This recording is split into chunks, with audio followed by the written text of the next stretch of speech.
There you are. Oh, I thought we'd have to do the show without you, Brandon. Mm-hmm. Podcasting will be a thrill. Grandpa and chill, grandson and friends.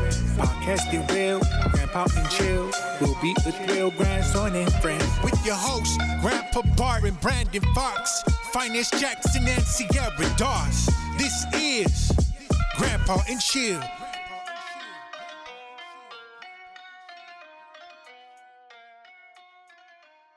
Brandon, anything new with you? Yeah. Did you already answer that? Did we ask? He said nothing, but he's wearing a shirt again, so I'm Yeah. You know what? I saw the Twitter this week, and it was like there was a post about wife beaters, and I was like, yeah, I saw that. I saw that. I'm never gonna wear a tank top on the show again. I put that on the account. I tweeted that. I tweeted that on our account. What's it say about that? I think it was like the history of wife beaters, like why it's named that, and it was just like somebody beat his wife to death or just beat his wife, and it was like a big deal when he got arrested. He was arrested with wearing a wife beater, and that's where the name comes from. I didn't read the full article. I just saw the title and then my name. Yeah. And your name? Was your name attached to it? Yeah. No, Sierra posted Brandon. I tweeted something like Brandon loves these. Yeah. I see. That's hilarious. I see. No. What have I done this week? I mean, just a lot of like work stuff and auditions, which has been good. So we love that. Yeah. Have been going well? Yeah, man, it's weird. It's so hard doing them all from your apartment and with someone on the computer, you know. But yeah, man. When you had an audition, Brandon, do you read lines or what, or just talk about your I do a lot of mime auditions. No. We'll get started in a second, but I have my laptop, and then there's this like Skype type website where I like find readers online, and then I like read my lines with them on the camera, basically. That kind of thing. So, yeah. What do you want to talk about, Grandpa, today? I don't know. I guess what's annoying me. Yeah. Yeah. What is annoying you? Well, it always seems like something goes good and then something goes not so good, and you always have like up and down with everything. Yeah, man. I will say I do feel super heavy of the last like 2 weeks for sure. We had a lot of rain today in Philadelphia, quite a bit, and of course it's real cloudy, so it's a little gloomier than it would be otherwise if it was sunny. So the weather has been annoying you? A little bit. But did you say that Phines has his uncle or father coming on next week? Sierra. Yeah, we can do a whole episode on sleep. Yeah. And is he a psychologist or something, or what is? So I know he used to be a technician for sleep studies, so he knows a lot about like sleep apnea and like different sleep disorders and the way that they affect your health and everything. And I don't know exactly what he's doing now, but I think he's like starting his own business that's somehow related to sleep study. So I mean, we can make it a 2-parter if that's what we want to talk about this week, because I have strong fucking feelings about it. I cannot. What about sleep?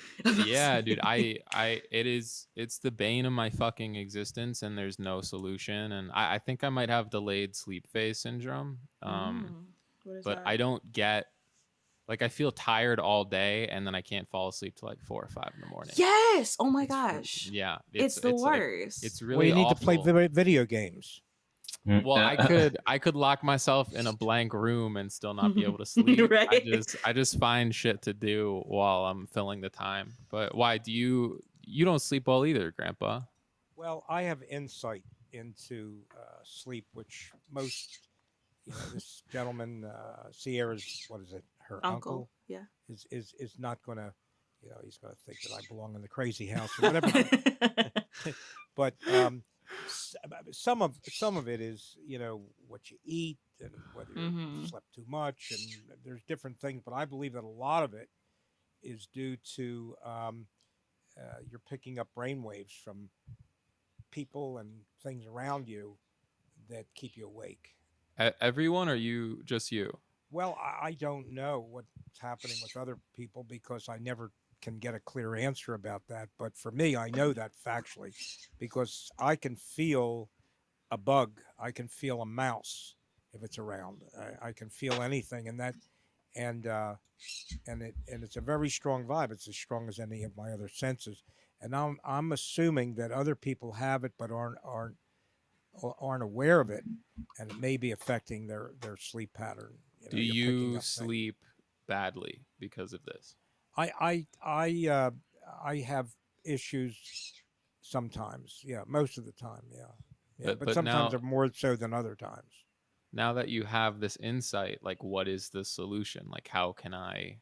There really is no solution with me. It's a kind of a what I want to say, something in my jaw that caused me to grind my teeth, which I think a lot of people do that. Yeah. That comes through. But I don't really have a solution unless maybe you want to put on a tin hat, maybe would help. Well, I guarantee you, Uncle Tommy knows something about what you're talking about, and I guarantee you, he knows something. Like he knows a lot about different ways people have trouble sleeping and why, and like who's predisposed to like sleep apnea and how dangerous it is, and all this stuff, and the CPAP machines. And I don't know. Do you guys grind your teeth? Yeah. I do it. I mean, but I have fucking like legit. I have a mouth guard and jaw problems and everything. Yeah. How do you sleep? Maybe drinking Phines? alcohol might help. Well, there you go. There you go. I'll look into that. Have you given I'm alcoholism a serious. try? I mean, not too much, but maybe I don't know. Maybe that might. Yeah. Get your nightcap. So We tried drugs. the short answer is I do drink, and it does help. But when I wake up, I still feel the same. Oh my Empty. god. Feel tired? Something like that. What about you, Phines? Do you sleep well? Do I sleep? Yeah, I sleep pretty okay. I mean, I always have that like wake up middle of the night, but then I go back to sleep. I wake up and I'll pace or walk around the house, and then Yeah. I'll go back to sleep or something. Mm-hmm. Look at my phone. Maybe you can do like treat yourself like a dog or something. Go exercise before you go to sleep. And use the restroom. I frequently like nothing I try really works. Exhaust yourself until you can't walk in this lay where you and then faint where you stay. Give yourself the preschooler treatment. Yeah. Well, that'll be interesting hearing from Sierra's uncle. Yeah. Yeah, for sure. We can This'll talk be about good it then. today, though. Unless you guys have any other thoughts, I would love them. I'll just introduce the show and we can get rolling. Yeah. Yeah, thoughts will come.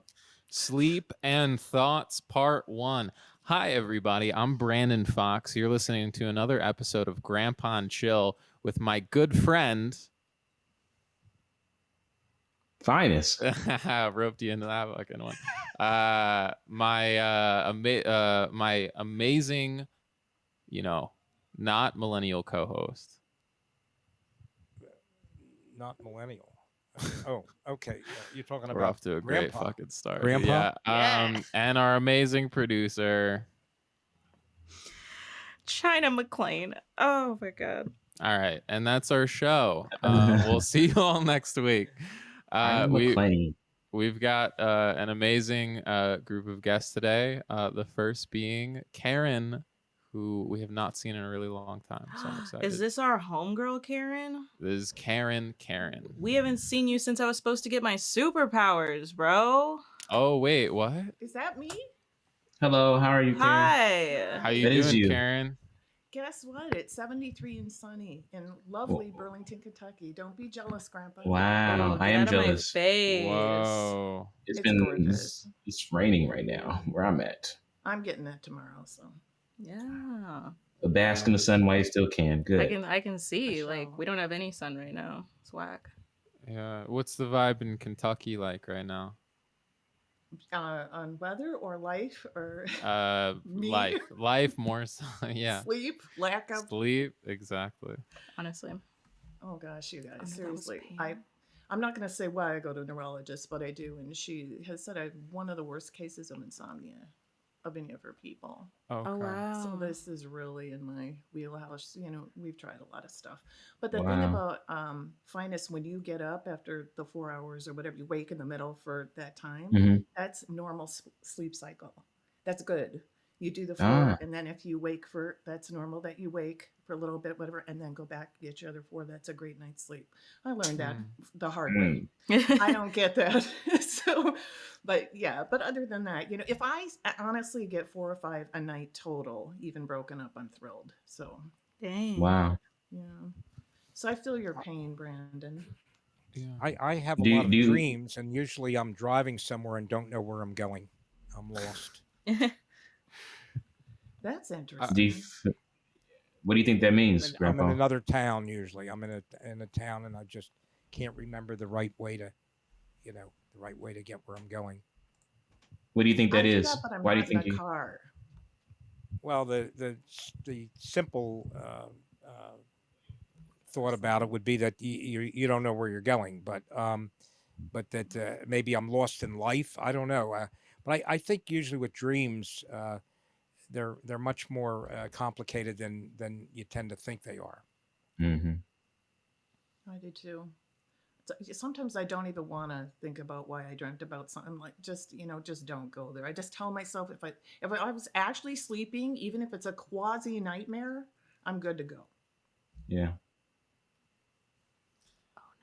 I only ever have nightmares these days, and it's actually really Oh. crazy because it's just so ridiculous. I went through a long period of time where I didn't dream at all, and then nobody else has to contribute to this part of the conversation. But when I smoke weed a little bit and then I stop, I have very, very vivid dreams afterwards, usually nightmares. But I don't think I have insomnia because once I'm out. Like I can sleep until like noon, completely fine. It's just like the timing of when I get to sleep, Yeah. But do you feel refreshed? If I get to sleep till noon, but I can't. Like We lost Grandpa Bart. He's in distress. in the clean feed. Oh, okay. Never had a problem with this program. It's all good. Maybe you're just a night owl. You know. Yeah. Yeah. I remember hearing this one thing about like we need people that because we're humans and we need a society. We need people that sleep at night, sleep during the day, and then they're out at night, and vice versa. So It's interesting. My uncle worked third shift for most of his life, and he did fine. His brother tried to do it and had heart problems and a bunch of stuff. So maybe it is the cyclical thing, and like you said, to keep society going or whatever. Some people do it. I can't do it. I can't. I take sleep whenever I can get it, and I'm lucky that I work from home, so I can. I can't even imagine if I did.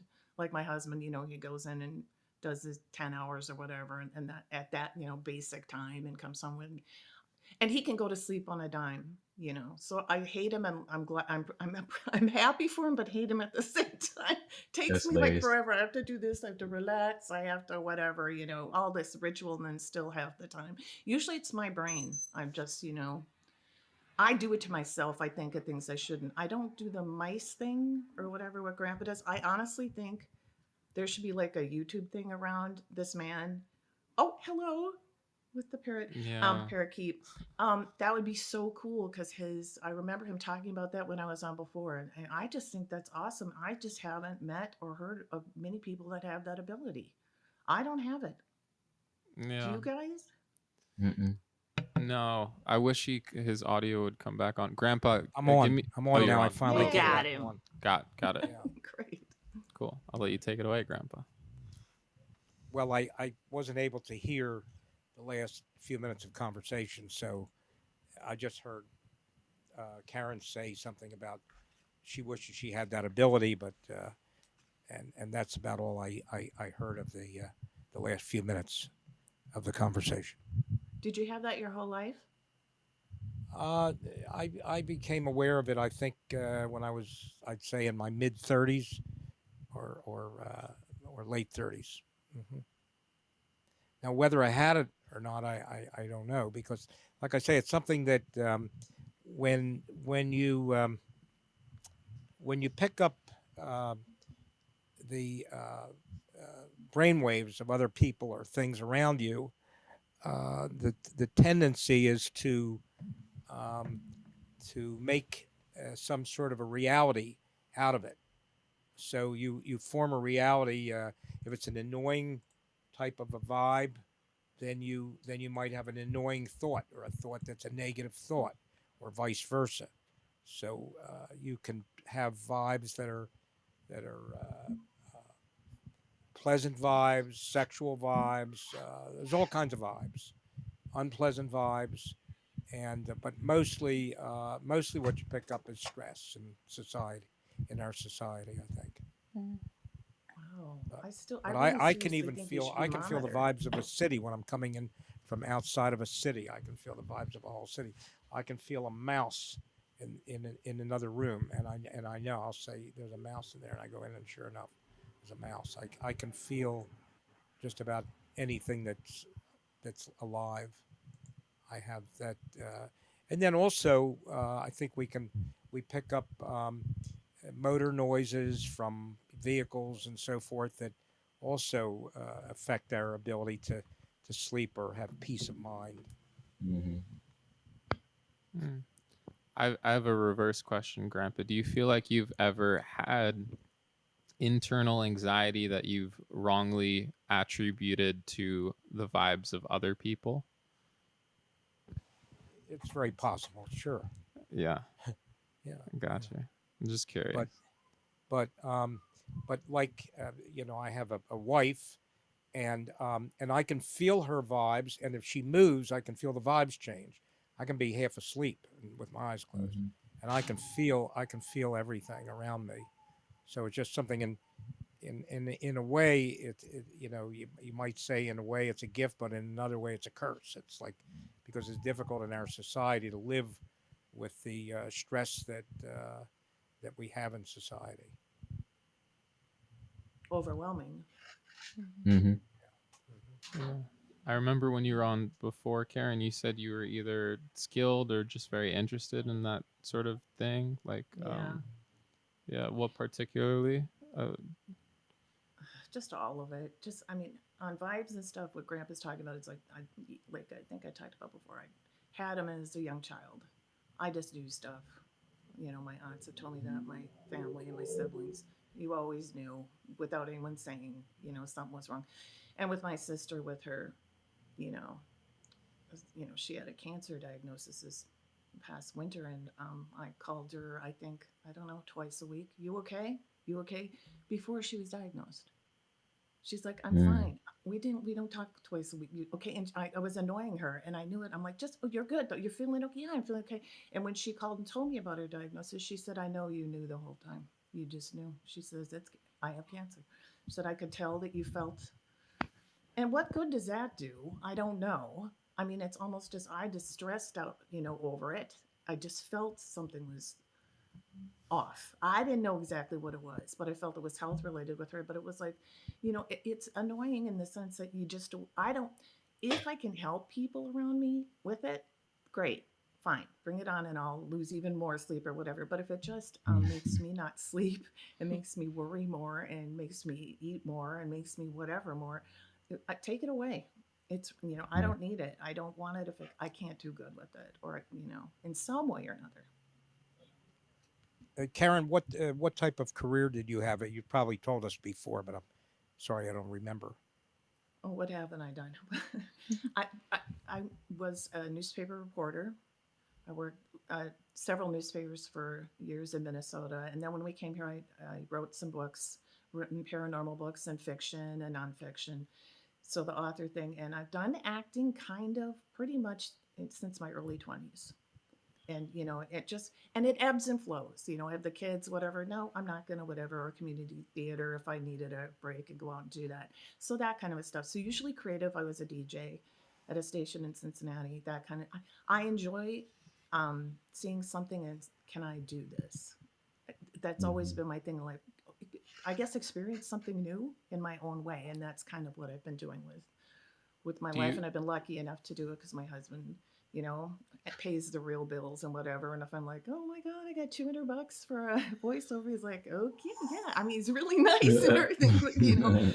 And it's true. I'm really lucky, and he's been very encouraging to me. But basically, just being a nutball and just trying to explore new things, and I enjoy trying new stuff. And I'm weird.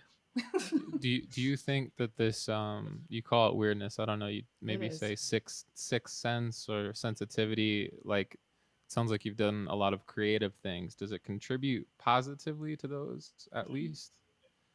It totally can, and it can be awesome. It can be just to the moon, like, oh my gosh, I'll just have a feeling, whatever. I'll go for something. I'll write something, and I feel like it just flows out of me. And then another time, I take a writing assignment or whatever, because I've written for newspapers or whatever, and then I'm like stuck.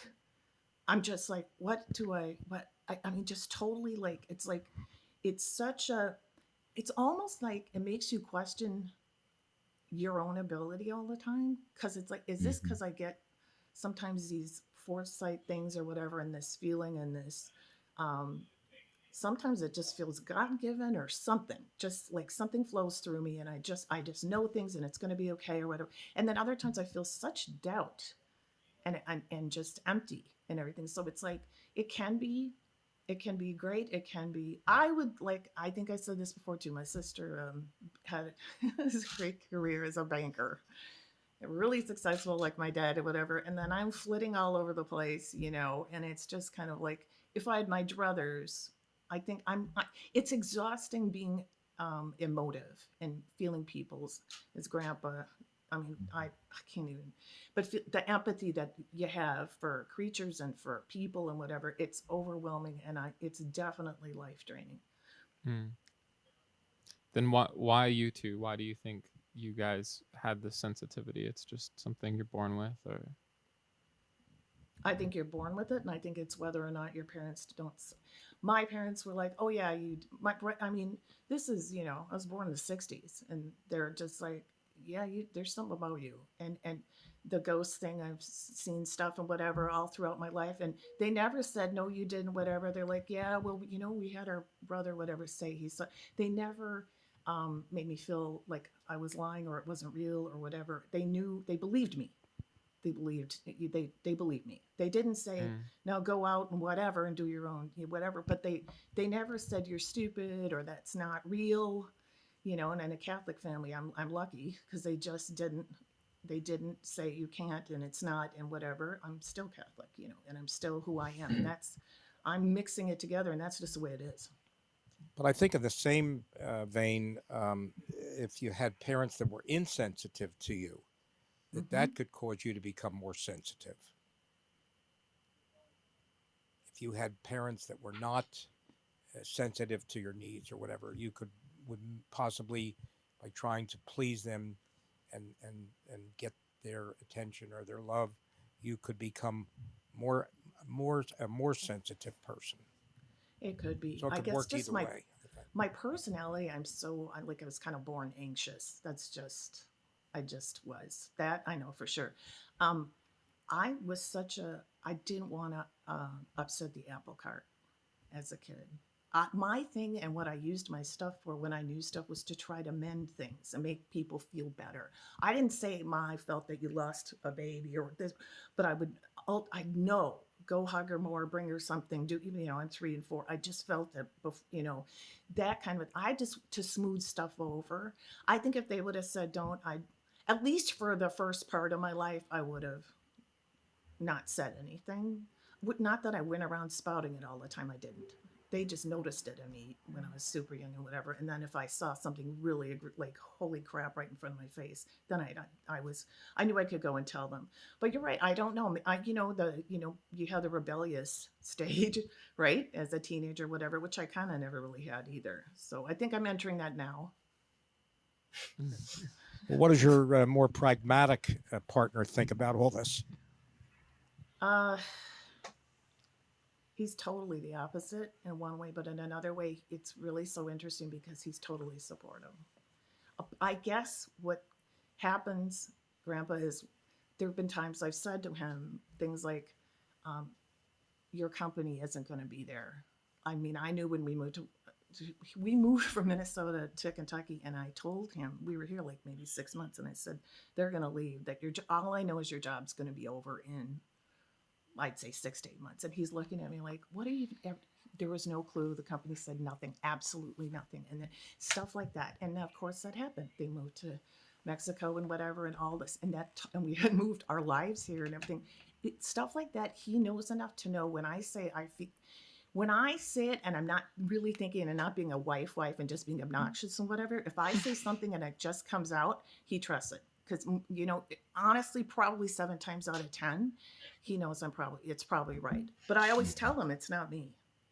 When I say stuff like that, and he knows, it's like, it's not me saying I'm thinking it's just, if I get that feeling, he knows enough. Now, he's seen enough that he believes it, and he's seen it. It's happened. So you're just like reading the news. Like, you're like, I don't make this up. I just report the facts, bro. Yes, and he can tell the difference, and he can also tell, and I can tell too. Sometimes I'll say stuff and whatever, and I'll be like, and I'll come back to him and I'll go, that was just me being pissed off. It's not. I don't think it's really going to happen. Maybe I wanted it to for a second, but it's not. It was just me being, and we've been together so long, 35 years, so he can kind of tell the difference, and it's just, and that is really cool too. That's a good point, Grandpa. Just having that. I don't know if we could both live with each other if we were both like I am. I don't think, first of all, we'd have a house. Someone's got to, so yeah, it's you say whatever in life. Sometimes I'm so grateful I'm grateful I'm here, and then I do know this stuff, and I've had the experiences I've had. I get frustrated, like you guys were talking about, before the show, that I get frustrated with the world and behavior of people sometimes, and just thinking what's next. I don't even want to think what's next anymore. It's like nothing even hardly floors me. It's just absolute. The world's exhausting, let alone our individual lives, let alone, health issues or whatever, and all of that. So it's just, the thing with the COVID too, we got our first shots. We're going for a second in like a week. But the thing is, now you see, that variant, out of Brazil, that's bada binging around, and it's probably not going to be told. And because we all want to just go, I got the shot, or this is this way, now I'm okay. But the truth is, we never really are. This is just, it's what it is. Life is what it is. You're not guaranteed tomorrow. You can go to the store and then you don't come home. You can whatever. It's just, we want to believe that. But I think we're being faced to realize you better appreciate every day and every moment, because you really don't know. And I think that's really hard to take, but in some ways I think it's really necessary to really live a full life and to appreciate what we do have. Yeah, we're not immortal. No. And we can all say that all the time. And, I can't tell you how many times I've said it. And then I get a worry thing about, because Doug has all these COVID cases at work, and I'm like, that's close to home. You know what I mean? That gut wrenching thing, it really could be him. It really could. It could be me or my child or whatever. And it's just, that's beyond overwhelming. It is important. And I know it. And I feel it's a lesson for the world, and however anyone wants to look at it, but in the greater whatever, that we all realize, just shape up, try to be the best person you can, do the best you can. And, there's no guarantees. Yeah. You said before that, you're prone to anxiety, and I feel you, and this is a very difficult time. I'm curious, like, how you have coped with how much of a roller coaster it's been, and if you have any advice for that. The funniest thing is, I worry about everything. really, I was born rocking the. I've just always been whatever. When this happened, I thought, oh, I'm really in trouble. I mean, and my husband's like, oh my gosh, you're in trouble now. But what's so interesting is I just realized it's Brandon, to me, it was just me going, I never had control. I never have. I don't. All I have control is try to be the best person I can, really, really, really, and not immerse myself into the rest of the world, into everything. This could happen. This could happen. I just finally went, that'll kill me. I was already so, you know, but this and that, and oh, he coughed or she did. What if my kid or my husband? And now I'm just like, you know what? I just gotta take it a day at a time, an hour at a time. And honestly, I ground myself with prayer more than I ever did. That's a form of meditation. And for me, I can feel my heart rate slow because I have tachycardia as well. And when I do that, and I just give it up. And I remember going to a counselor once, and she said, you can have a worry drawer. She said, write down your worries, put them in the drawer. And she goes, once a week, you can go open that drawer, look through your worries, and worry for an hour. Then you put them back in the drawer. And I swear, that's not as insane as it sounds. It actually somehow clicks. It did with me, just because my children had health issues, whatever, and it really, really helped me. That's where it is. I put it there, and then just to go on. And that's kind of what I'm doing, I guess, is a worry drawer thing with all of this. Like I said, it's, and also, Brandon, you deserve not to be anxious, and I deserve not to be anxious all the time. We deserve not to suffer with it. Yeah. It's just, we're important too. And, and we worry about everybody else often, and it's like, we also have to go, we're not going to be any good to them if we're just not sleeping and we're totally, our brain's going crazy, our heart rate's going whatever, and we're always worried about everything. It's not going to do anybody any good. It's almost more like, which is so interesting and ironic, it's almost more like this COVID, all of this stuff happening kind of actually made me realize, let it go, quit, being so upset over everything all the time. Just live, hug your kid, whatever, but seriously do it. Don't say it, do it. And, do something, whatever, go outside, walk.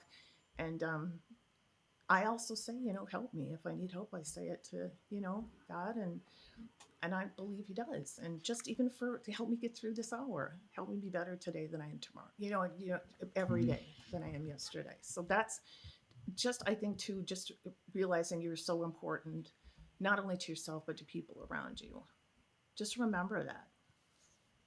It's like difficult for young people today, I think, because they're bombarded with, look at the advertising on TV. It's all about medication for this disease and that disease, and yep.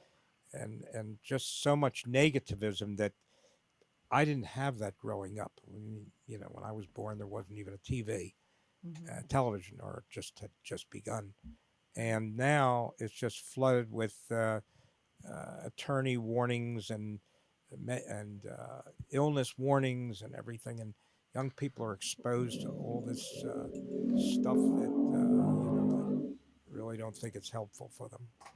It's not, but I think honestly, we're not going to change it. I think the only shot we have with our people and our children and our grandchildren coming up is to say, you center in yourself and you have to take care of yourself. And this is always going to be there. It's just always going to be there. There's and this and that, whatever. But you have to be able to really, really try to just center on yourself, the main important things in your life, do the best you can. My big thing is if I do the best I really can, and I'm as kind as I can be, then I feel like the rest, I just trust I'll get through it. Does that make sense? My biggest fear is that I'll just be a terrible person and then I'll die.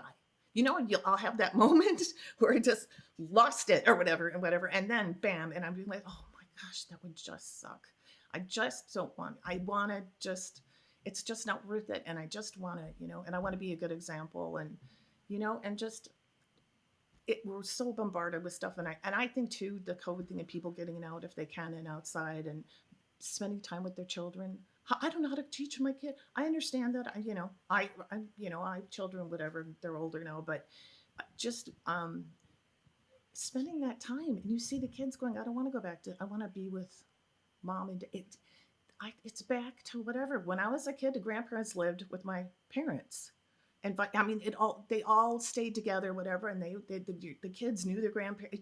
I mean, it was you were together, and my mom had such great memories of her grandpa from Germany, whatever. And when he moved over to Minnesota and stayed with, she was just the stories she would tell me. She'd braid his beard; it was down here, and she was long, and it was just priceless to her. And I felt like I was sitting on the porch with him, and I was like, it's so different now. But maybe we're gonna go a little bit way back that way. I hope so. At least we're just supporting each other. Yeah. Well, thank you so much, Karen. We love having you as always. Thank you. We do have another guest coming up. I hear you. I enjoyed talking to all of you guys very much. Yeah, we missed hearing you. your We perspective. hope you come back on soon. For real. I'd love Absolutely. to be back on soon. Take care, everybody. Nice You hearing have a you, great Karen. night. You too. Thank you so much. Bye bye. We have our So, dear pal, Michaela. Michaela, great. Hello, Michaela. Hello. How are you? Wait, what Oh. happened? Try- No. Yeah, the audio's gone. No. Oh my god. Every day of my life. This is a new Yeah, guy. how you doing, Phines? Okay, all right. Hello, Michaela. Hello. How are you? One out again. No. Pieces of paper that you could hold up with thoughts, maybe. Oh my god. Okay. The Okay. best. I think now it's good. All right. How are you doing, Michaela? I am doing well today. It depends on which day you ask me how I'm doing. Fair. Some days the day will be I'm in the middle of a mental breakdown. But today I'm fine. Yeah. I need that on a poster on my wall. Yeah.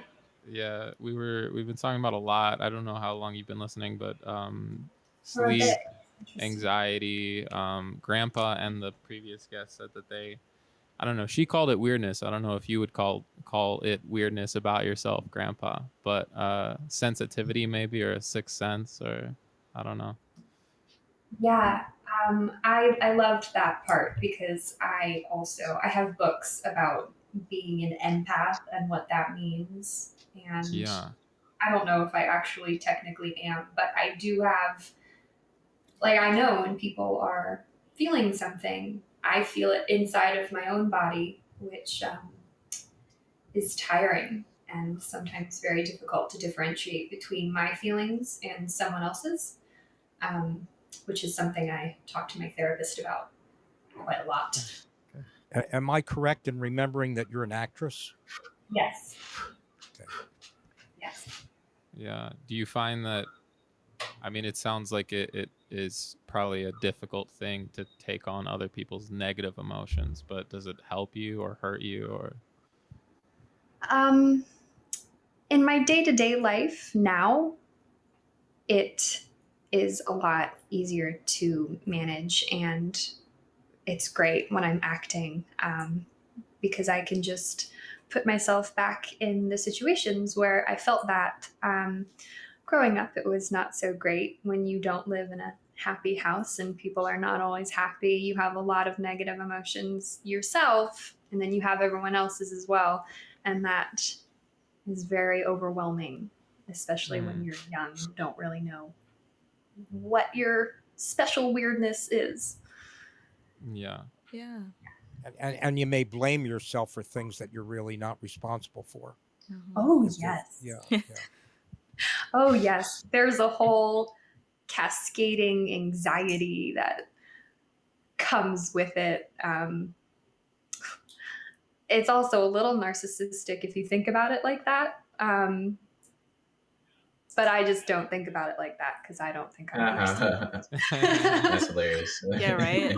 It's like you have to it's like when you're doing that like self-reflection, like why is this happening? Like why did I how did I do this? Like, what did I do wrong? And you're just like, wait a minute. Wait. When you can feel things, you're like, okay, well then I can create them and I can manipulate them. But then you don't want to do that because it's not good to be a manipulative person. Right. Yeah. So you take ownership of a lot of things that are not yours to take ownership of. Mm-hmm.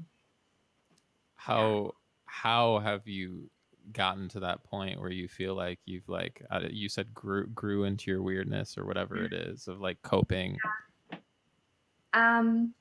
I went to college in New York straight out of high school, and I've been there for the last 5 years, and that city will give you a kick in the pants. Yeah. And honestly, people just do not care about you there in just a general sense, not in like a mean way. They really don't care. They're trying to live their life and get to their job, and if you're in the street, they're gonna try to hit you. But living in that environment, surrounding myself with the friends that I chose, really, really helped. And in the last 5-6 years, I have grown into myself so much just by trying different things and seeing the therapist that I've been seeing for the last year. I love him. Yes. And thinking less, which is often involves mentally screaming so that the voices don't continue. Oh, I haven't heard that one. Yeah.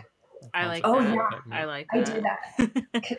Sometimes this just happened the other day. My brother texted me, and he's going through a really hard time in his life right now. And he reached out to me and he sent me multiple text messages. And when I get multiple text messages from my brother and he's asking me for things that I am not ready to give him, I freak out. Because I think, well, okay, am I just not being nice to him right now because of some like revenge from 20 years ago, whatever? Am I really just tired today? And will I be able to help him better tomorrow? Anyway, so many anxiety things. And I start to spiral, and I'll literally just in my head go, just so that I can't hear all the negativeness that I really don't need. I feel You're like showing whether... that you're very. Oh, sorry. Oh no. Go, Grandpa. I was going to say you're showing that you're a very caring person because it bothers you. That, yes. Yeah. Unfortunately, or right? Fortunate. It's fortunate. I am glad that I care about people. People are what's important. People are what make life worth living. And people just can be so good and love so well. And so often it's so much easier to choose, oh, I'm going to flip this guy off in the middle of the road because he cut me off. Or we could do other things. Yes, Grandpa. Under these very difficult circumstances with COVID, are you? How's your career? Well, you said you're still in school, right? Did I? Not anymore. Correctly? Oh, not anymore. Okay, so are you having any breaks with your career right now? In your acting career. Not right now. I go on backstage every day and I apply for acting jobs and voiceover work. I love voiceover work. I think it's fun. You get to sit at home in your pajamas unless you just came from a job interview at a restaurant, in which case you're wearing business attire. And do a bunch of crazy things in a microphone and be so many different people that you can't in person because you look the way that you do. But I'm also writing a lot. I'm painting. I just got a camera the other day to get back into photography. Ooh. Essentially, I am trying literally any creative outlet to not go crazy. Yes. And nice. New York is opening back up for theater, I heard, like this month, right? Is that correct? Oh, really? I know that the restaurants are now at 50%. Yeah. I did not know. Broadway's opening again? I think Oh, at that's so 30%, yeah. exciting. I mean, as far as places with bad vibes or like just a lot of people and a lot of energy, like I feel like you would hate New York, Grandpa. I lived there for 5 years too, but Oh, really? it's a very intense. And Phines currently lives there, so I don't know if he has thoughts, but Always. No. Well, a lot of stuff that people say over like Karen and Michaela said, but I will say, is it Michaela? Did I say it right? Okay. Yeah. I guess your story sounds very familiar to me. When I first moved here, it was very overwhelming by the fact of me pay attention to so much stuff, like being really observant, but also no one really cares. You know, like it's like, but it was. But what's been great, I mean that in the same way I think you meant it, which is like it was a humbling experience to realize that I can do whatever I want and people can do whatever they want, and there still can be a certain amount of like, I mean, you can take it as not caring. It could also be, it's also like non-judgment. Yeah, no one's really judging you because they have their own life, and I think in small towns or small areas, it can be some people are so concerned with what you're doing in your life and if it's right or wrong. So I think it was really good for me to be in a big city that didn't care as much about me, which is great because it gave me a chance to. I think I also relate with you and Karen and Grandpa about being so empathetic that it makes me not worry about myself as much. And New York helped me worry about myself because nobody else is worrying about me. So it's been very good for that. So yeah, yes, Grandpa. Well, I was just going to say, it sounds like New Yorkers are somewhat oblivious. They're so busy with their own situations, they don't have time to. You're gonna get worry beat about up, other Grandpa. I mean, I find it. I love it here. Actually, I think they're like. It makes so much sense here. Like when people walk down the street, it's all on one side of the street, and then I feel like their upsetness is it makes sense to me. When someone's upset with me, is because I'm not following the rules of New York, which is a lot of us is common courtesy. So I think it's being real. Yeah, yeah. There's something so genuine about the assholeness of New York that like it's one of the good things, I think, for sure, is someone will tell you to fuck off because they genuinely feel that way. And sometimes it's nicer to hear that than like have a nice day when you walk in front of somebody's car, So yeah, I want to live in a place where I can just tell people fuck off and then just leave me alone. Sierra's gonna love New York. That's the end of it. That sounds amazing. Sounds incredible. You can't do that anywhere. There's Probably should.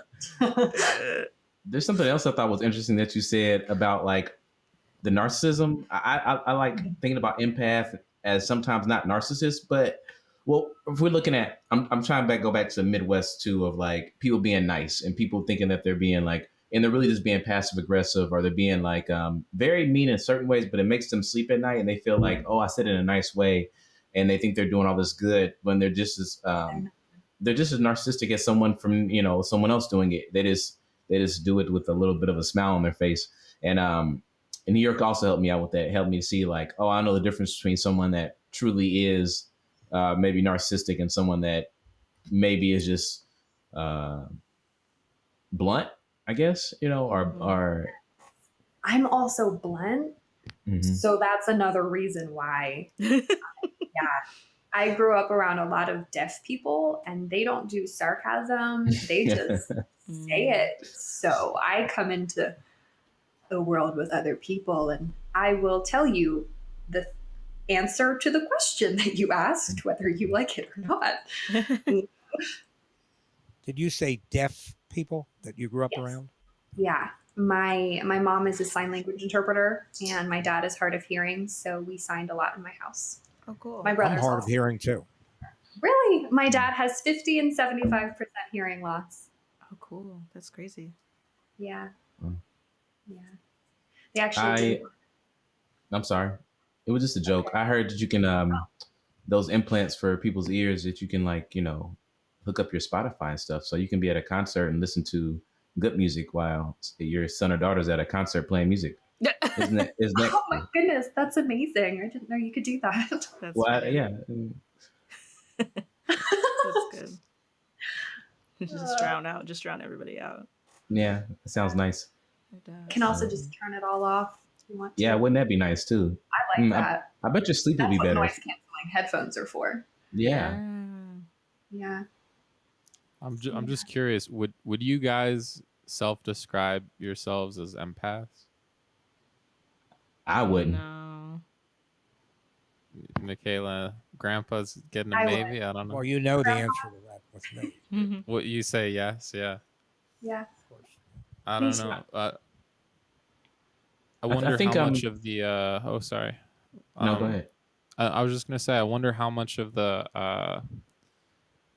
negativity or negative emotions or neuroticism, whatever it is, has to do with other people as opposed to what I'm feeling internally. It's like a really hard balance to gauge, you know? Yeah. Well, ain't it one and the same though? Kind of like, you know, like when not like philosophical finance.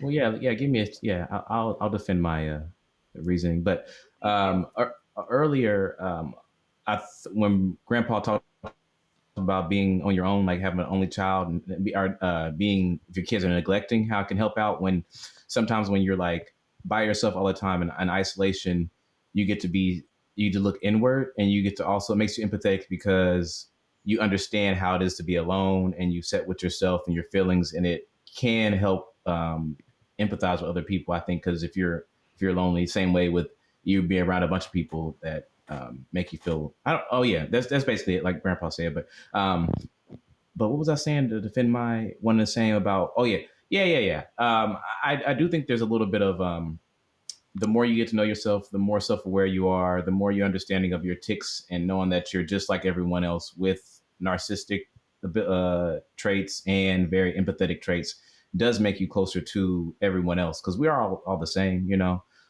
So forgiving yourself and being nice to yourself, I think, is one close step to being nice to everyone else.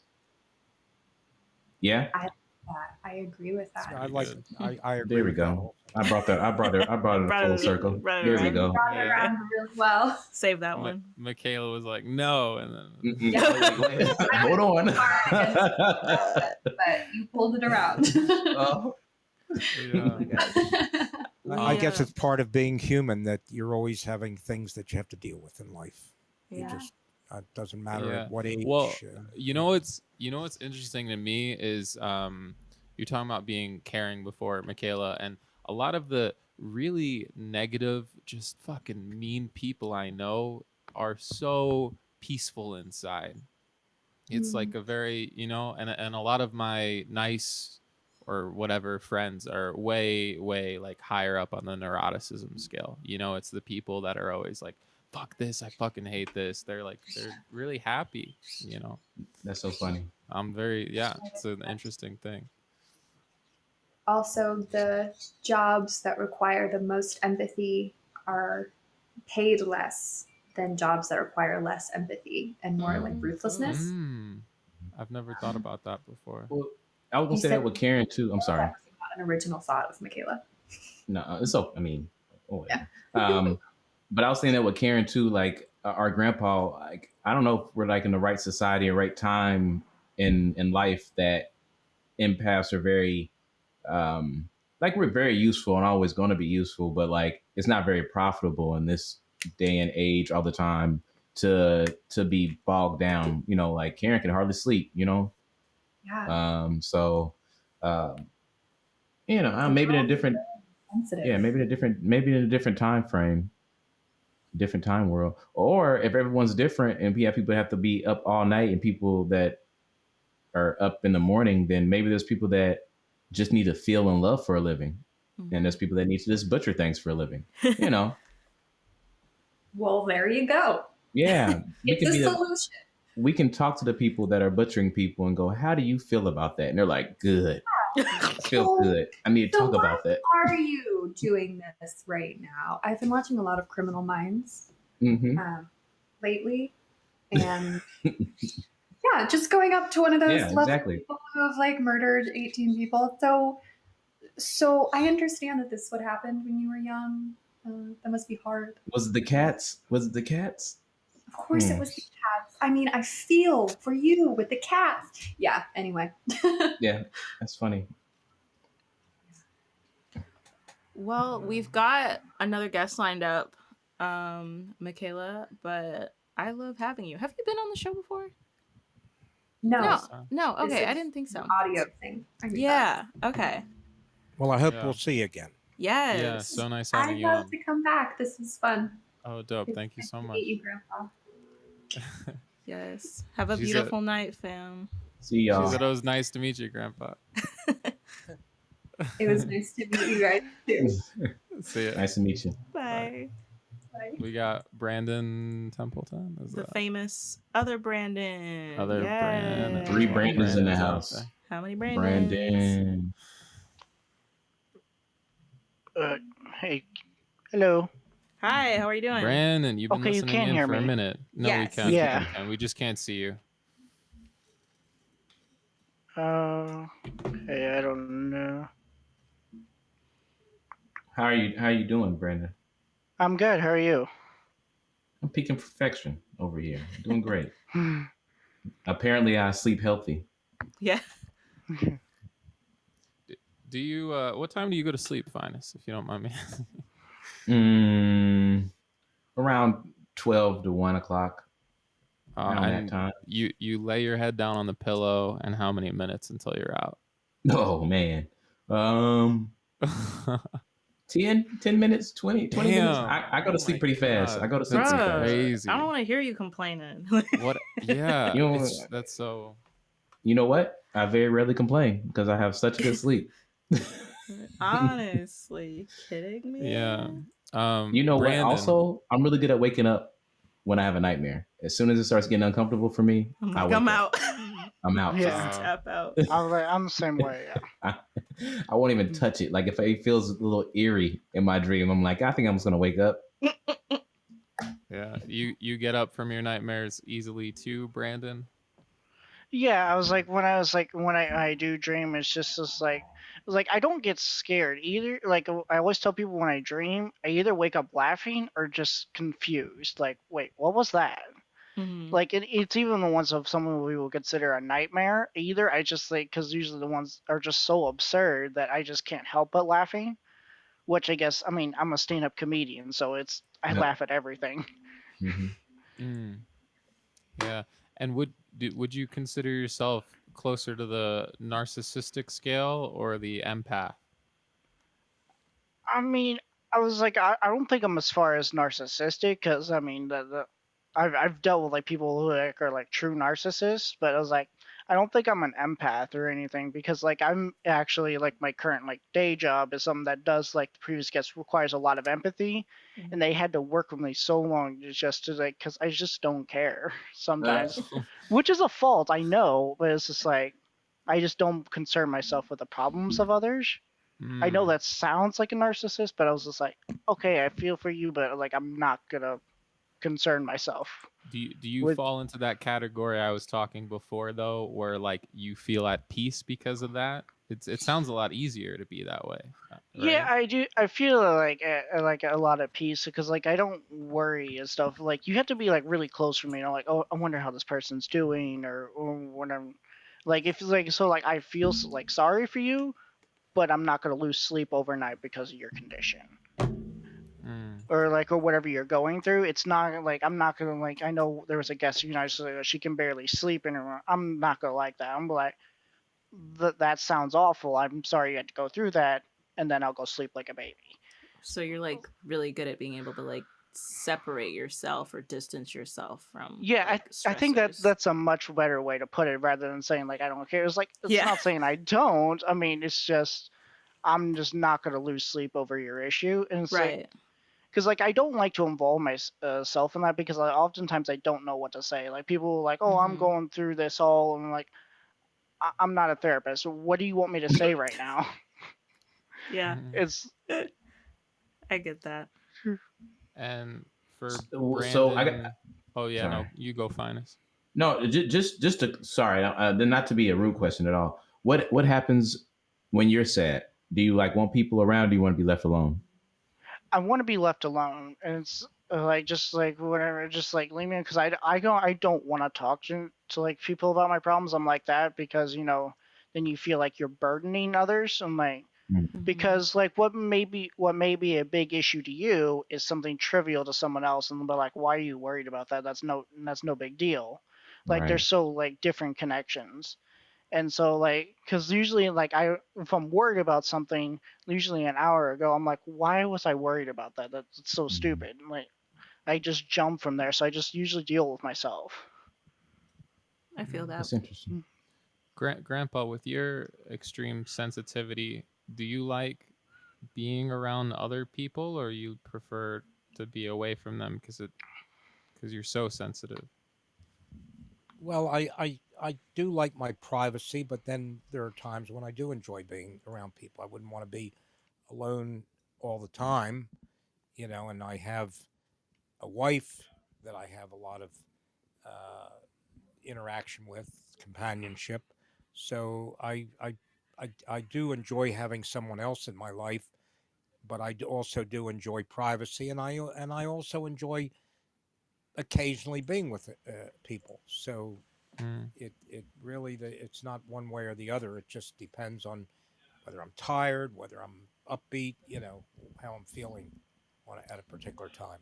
And like for Grandpa and for Brandon, like would like Grandpa, would you prefer to be able to turn off this, as you call it, empathy or sensitivity or feeling of vibes, and then Brandon, would you want more of that, or no, it feels pretty good to not have those anxieties? I mean, honestly, I guess it depends on the person. Like, if we're talking like general like empath or like just like if I'm walking past someone, want to know, like, no, I don't want that. But if it's someone like I genuinely care about and like genuinely want to help, I was like, I wish I knew what you're feeling so I can know how to help you there. So it's not, it's more like I don't want to help. It's more I don't know how, and it's like I'm Mhm. not like that caring and stuff. Like I don't have like I come across as like super like brash and like I'm sarcastic and stuff. So, which is why I think I really found a home in comedy because I can be that and people know I'm joking. Which most of the time, if I am, I'm just joking around. I always tell people if I'm not making fun of you, I don't like you. Mm. And Grandpa, you wish you could turn the vibes off? Well, I just accept who I am. It's not something that I can turn off. I know you're asking me, would I like to be able to turn it off? Uh, I guess so. If I could turn it off and turn it on, but I think it's a gift in a way, but it also is a difficult to deal with. Mm. It is difficult to deal with, but it's a gift in a way. I've had situations where I caused a particular individual to be so fearful that it almost knocked me on the ground. It almost it the stress from that person, the brain waves were so intense that it really could have knocked me down just by the fear coming out of that particular individual. But normally I don't have that intense type of brain waves that I'm picking up. You caused that person to be fearful? Indirectly, yes. Indirectly, yeah. Okay, gotcha. Yeah. Long time ago when I was much younger and not as empathetic as I am today. What were you about to say, Phines? Enough said. What? Brandon, do you think of yourself as an empath? I'm asking Brandon Fox, but both Brandons can answer at the same time. Damn. Do I feel? Yeah, I do. I wouldn't say that I pick up vibes or anything like that. And I do value my alone time, but I think that like, and it's something I'm grateful for. I'm not 10 out of 10 empathetic, but it's probably something that is important to me. Yeah. Yeah, maybe it's more of a scale because sometimes I agree with the Brandon Templeton. Sometimes I can just be like, you out of sight, out of mind. Like I just do not care. And I mean that genuinely, Yeah. which is sad. But also, I can't even watch like Game of Thrones because it overwhelms me emotionally because I'm like, this is just too much going on here. So I think there can be. I think there's probably. Yeah, I don't know. I think we're all a little bit somewhere empathetic a little bit. I'm like that too. I can't watch a lot of movies and things because I'm too sensitive with them. If it gets too serious, yeah. If it's too much, I'm not a big fan of it. I think that's another reason I agree with I think Brandon, when you're talking about isolation, I tend to keep to myself a lot, and a lot of that is because it's people are overwhelming with their emotions and their feelings, and it takes a lot of responsibility to take care of people's emotions and be a active listener or be there for them. Like what Brandon was saying, like if there's people that I really care about, then you're willing to exert that energy, but not everybody can you, or it sometimes not even a capability. You just can't keep all those people happy or can't keep them fulfilled. So it's sometimes better just to be by yourself. Not everybody's unhappy, right? So then there's the plus side of like, if you guys are around people that are really ecstatic, you probably feel that more. No, that's still draining. Yeah, I mean, I that, hate like fun. Well, no, I mean it's like to be like everyone's happy to see you. You have to put a smile on and be happy to see them too. That takes energy. That's a lot. It's a whole lot. If I'm over here in a corner by myself and don't see anybody, I can keep that energy all to myself. Yeah. How do you feel? How do you feel about it, Sierra? I agree with most of what you guys are saying. I feel like I'm very introverted. Like I totally believe that like if I'm in like a crowd or at a party, I really don't even go to parties because like they stress me out. Like I'm really good with like one-on-one or like small group like outings, but like when it's a party, like I straight up like have to try not to have an anxiety attack. But I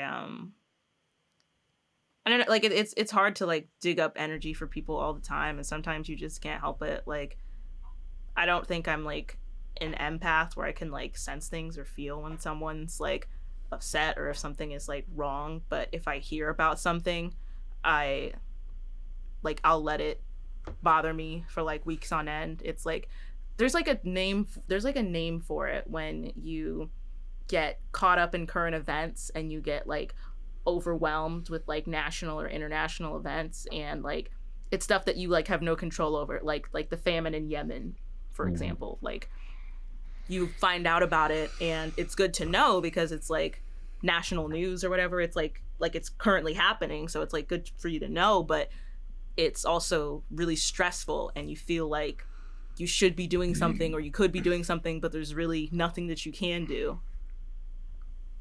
All right. Well, that's the thing I think about all the time is like the anxiety doesn't help in a good way or a bad way, right? Like I don't know. I saw a movie, probably Bridge of Spies or something, where it's like the character was always on his shit, always stoic, never anxious, and it's like when I read about something and it's really difficult for me, which recently a lot, how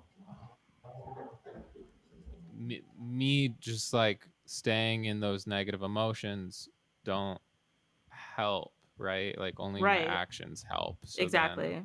But I'm human, so I need to feel them, but then when is enough, when is not enough, It's like, it's when really do tricky. I stop caring about like this terrible thing that's happening? Yeah, and just because you don't feel anxiety in your chest about something doesn't mean that you don't care. Maybe you could care so passionately and feel free and relaxed at the same time. I mean, I think some people, that's their MO, and that's fucking amazing. But yeah, I don't know. Well, there's a difference between empathy, which is you see a person and their behavior and what they're saying or what they're saying, and being an empath. An empath, you're in a different room, you can't hear them, you can't see them at all, but you can feel them, and that's what an empath. Is that like off of Alien or Predator? Can one of those things do that? Can a predator? Did you say what was that? The movie Alien versus Predator, didn't they have that same type of thing? You mean the heat-seeking Empathy. Oh, okay. He's seeking empathy. I thought that was empathy. Temperature empathy. Yeah, there you go.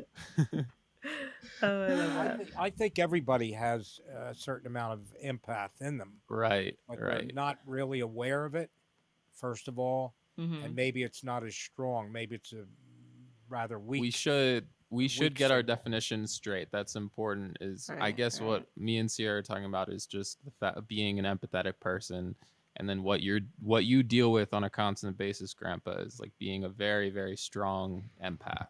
Okay, yeah. Yeah. Am And I there right is about there that? is a similarity, but they're different. You can be both. Right, right. I'm both. I'm very. Yeah. I'll cry at a movie if I see a movie that somebody's being hurt. Or I an mean, animal, Marley and me, shit. especially. Yeah, of course. Yeah, I see an animal. Okay, being so hurt, Yeah. Go Yeah, ahead. Brandon. Yeah. So I was like, I think that brings up an important question. Like he said there's a difference between being an empath and being an empathetic person. Could you be an empath but also be on the other spectrum? Like, could you be an empath but also like really not care about the vibes you're getting off of, or do you sometimes have to do that if it gets overwhelming? Good question. I feel like you could be. I feel like that's like, to me, it almost sounds like a superpower. That's like, to me, it sounds like if you're saying like, oh Yeah. yeah, I can read your mind, but I choose not to because I don't care. That kind of sounds like a psychopath too. No.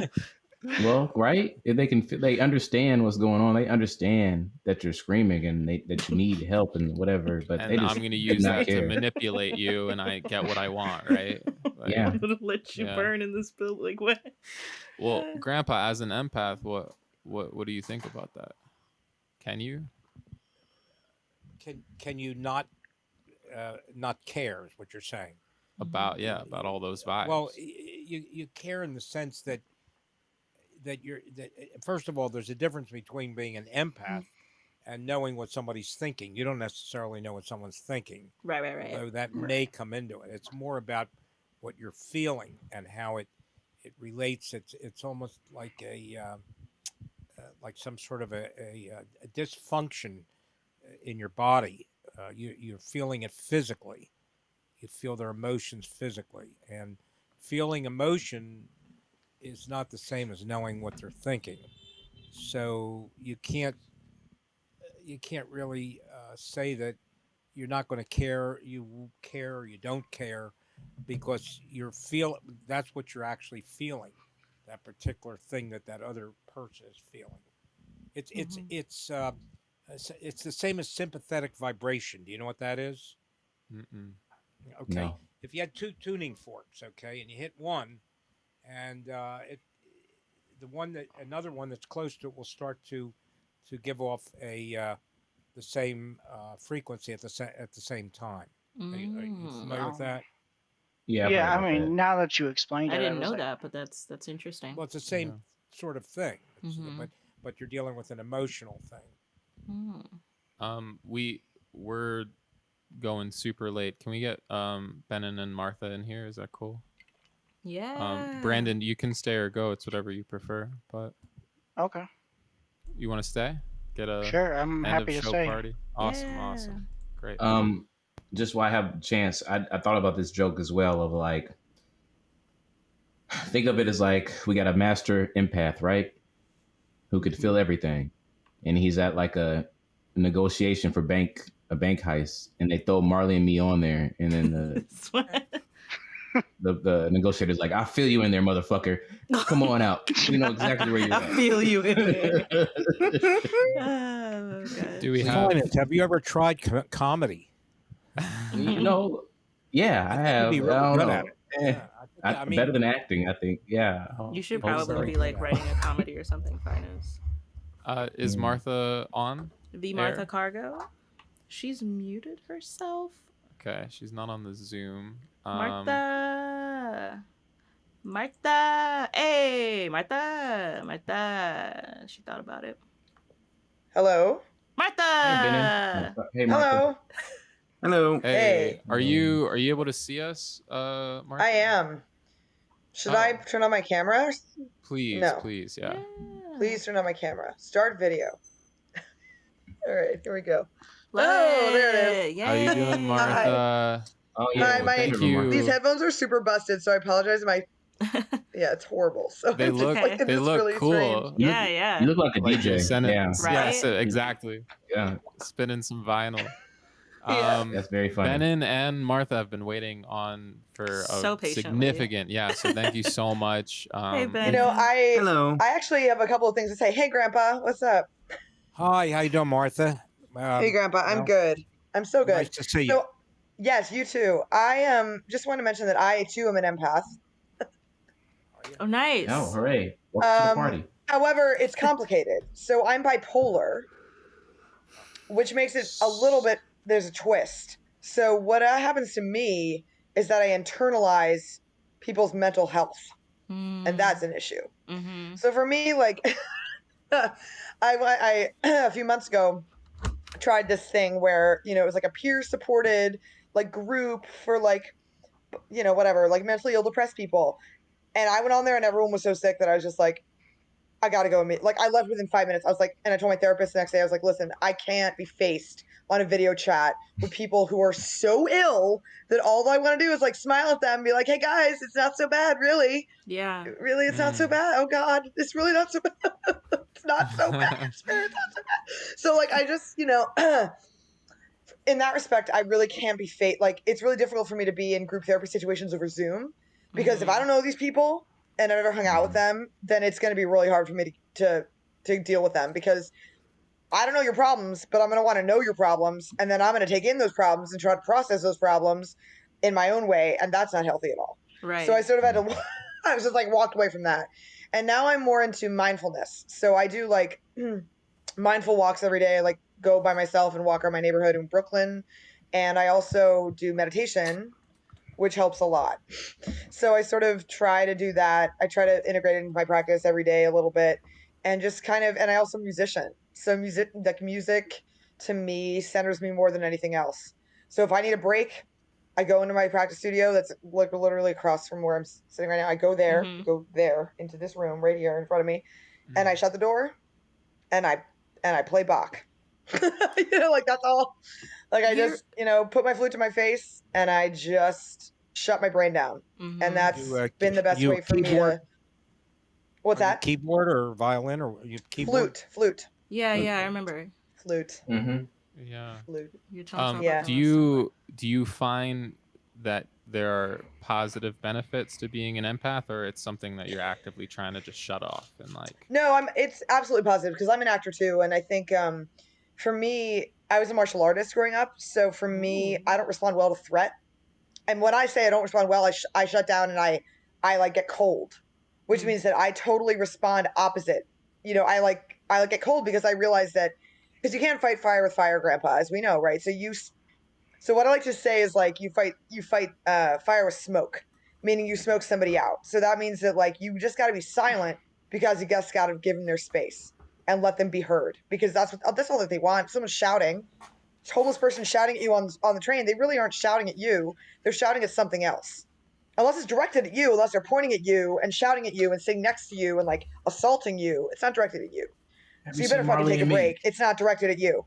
All right? Like you and Marley and me. Anyway. What'd you say, So I was imagining Like that when I was a homeless person saying, have you seen Marley and Me? But that was it. That's all. oh no, not the Marley and Me. Oh God. I'm just, I'm done. Well, you I've mentioned actually never Martha- seen Marley and Me, to be honest.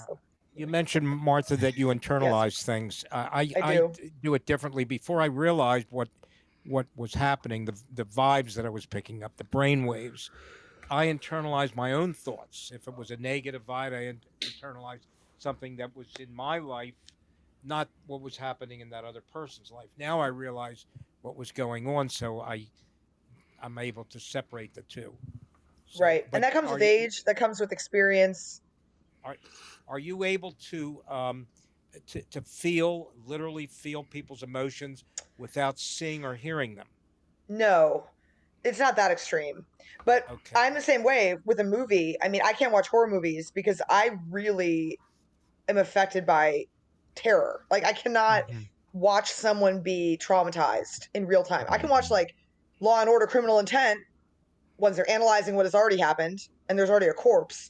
I can't really watch SVU anymore because I grew up in a suburb of Maryland that was pretty dangerous, and there were no cops, and there was a lot of crime. And I remember I used to lock my bedroom door because I thought, oh, the rapists are coming. But like only from SVU was I aware of that. So like I was just like, oh, there's no rapists. It's just like my parents locked the door, and like our car got stolen out of our driveway not infrequently. Just like things like that, like really weird things, like double homicides would happen outside of our public school, no cops. It would be in the paper, oh, there was a double homicide outside of the school at like 9 p.m. on a school night when there was a school dance. It's just like, what? So anyway, I just sort of grew up with that awareness, and then realizing that there was not an NYPD in power. So there was no like sense of, oh, there's a police force behind all of these things that can happen to people, and there's trauma counseling, and there's all these things. There was none of that. My mom's a clinical psychologist. There was none of those. She was working my whole childhood. She had no idea that I was going through any of this, that my friends were drug dealers, that like my, people died, but they just had no sense. And I recovered all of my childhood memories on Christmas this past year. So I remembered everything. And I was like, oh, well, it all came back, and I put it away for so long that I no longer have to deal with it. So it's great. And now like I can sort of talk about that time in my life with complete reflection, because I'm 36 and it was, 35 years ago or whatever. And now I don't have to think about it. So anyway, so that's, I just wanted to comment on anxiety. And I also don't have anxiety, meaning I don't have a TV. I don't watch the news. I only read the headlines when I'm ready. I used to not have the internet. If you recall, the last time I called on this show, I was calling from the laundromat because I didn't have the internet in my apartment. So I now have internet in my apartment as of 2 weeks ago, but I still don't watch the news because I ingest headlines and things when I'm ready to. And I don't feel like I have to be aware of everything every second of the world. And my Twitter account is private. So Josh Gondelman and I are good friends from Jesus and Moreau, but he and I are good friends from 10 years ago that nobody has to know that. And like, I'm not a comedian. I don't care about my Twitter, but I care about the people that I care about. And I don't care about the things that give me anxiety. So I unsubscribe from every email that I ever see that gives me anxiety. So I just take it away from my inbox. I put it away, be gone. Like, that's it. And I just, I think especially now, we all just need to cut out the chatter. That's it. We just need to cut it down. It's hard in my experience, like, and I'm one of those people where I'm like, I'm gonna fucking disconnect, and then you try as much, and it's like, to find jobs, even, you literally like need a LinkedIn in your application, and you have to. You can't put a not cell phone number on a fucking job app. So I know it's really hard. Brandon, you're right. Like, And yeah. What were you gonna say, think Grandpa? to survive in this society, you have to be able to filter things out. I mean, there's just too much coming in. Yeah. Where are you, Benin, on the empath empathy scale?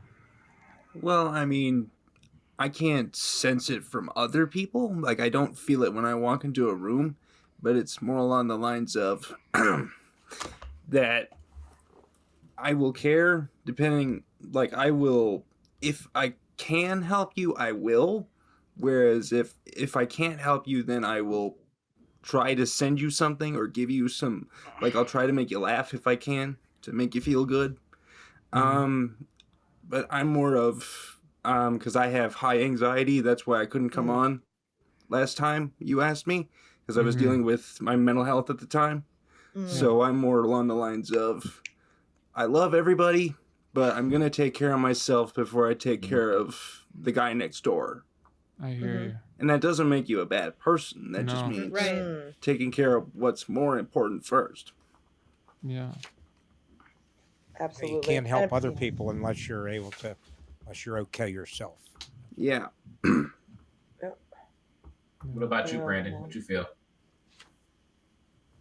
Templeton? Oh, Yeah, Templeton. okay, yeah.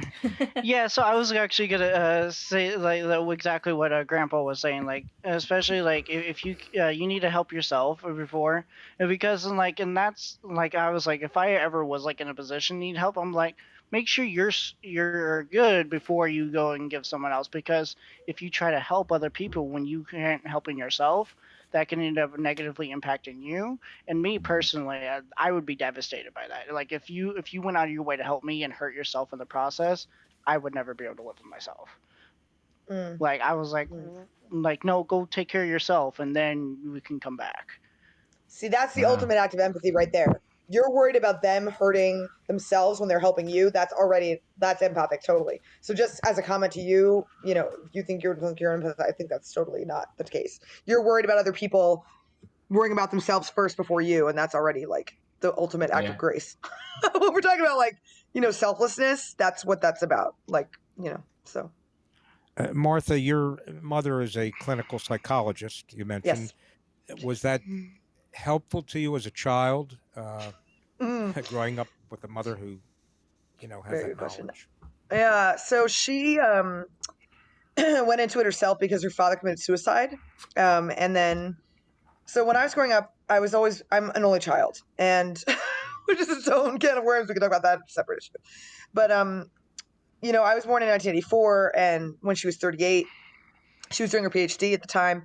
And when I was growing up, she sort of said, oh, she's the rapid associator. So what does that mean? So she took me to get, like assessed when I was 4. And so actors in the room, you know what A to C is? A to C? Mm-hmm. Yeah. So I A to Z, which means that I have such rapid connections in my brain that you don't even know what it is. Like, my brain is so fast that like it's firing at 100 billion beats per second. Like, and I really rapid associate so quickly that the lady like didn't know what to. She was like, I don't really know what to say about her because that's like too much information in a person's brain.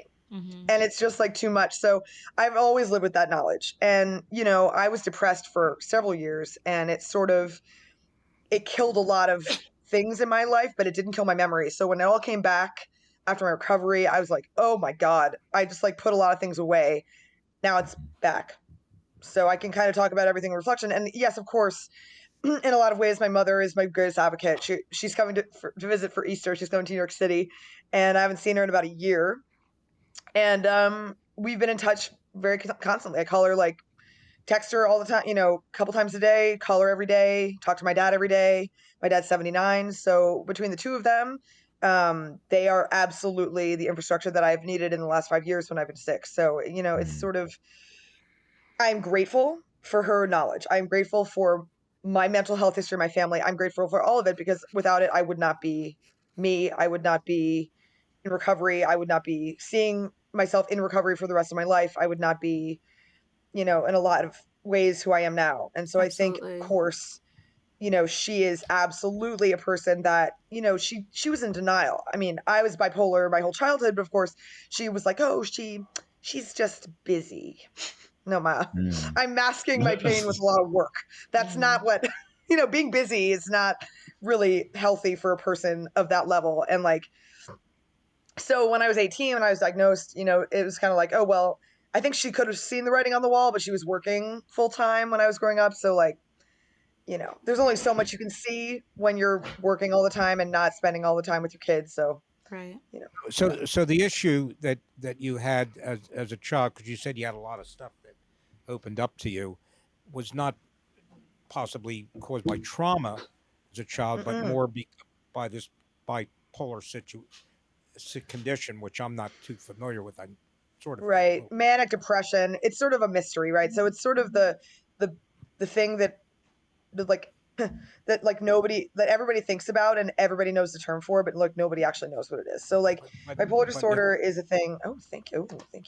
My roommate just handed me this envelope which has our rent in it. Hey. I mean, it has our bill for our rent in it. It has our whatever. It's the thing that she just handed me. Less fun, but okay. Thank you. It's just the white envelope she just handed me. But it surprises me. It surprises me that your mother, having that knowledge, would not have recognized that when you were a child. So when her brother, it's a very interesting point. So her half brother was severely bipolar, but it manifested very differently. So when it came to me, it did not look the same. Mm-hmm. So for him, his only option was lithium. And because in that era, in the 60s and 70s, that was the only way people could be medicated for bipolar. That was it. Right. That was the be all and end all. That was the only medication that was available. They had not done the neuroscience research. They had not done the neurotransmitter research because it wasn't available as a science. So there was no way for them to know anything except lithium. And so the one person that sort of opened up a lot of doors was Kay Jamison, who wrote a a book called An Unquiet Mind, which, if none of you are familiar with it, she's the head of the like bipolar, like manic depressive something or other, NIH. So she's been the head of that program for years, and she's bipolar herself. So what happened was in the 80s when she was going to medical school, she kind of, she used to run naked through the streets of Philadelphia. When she was like at 4 a.m, she would like run around naked with her friend like for 5 miles in the streets of Philadelphia at 2 a.m, and then like stay up for 36 hours and take comps. It's just like, so she was bipolar, but had no way of like getting herself out of the stigma of like being a mental health professional and being bipolar.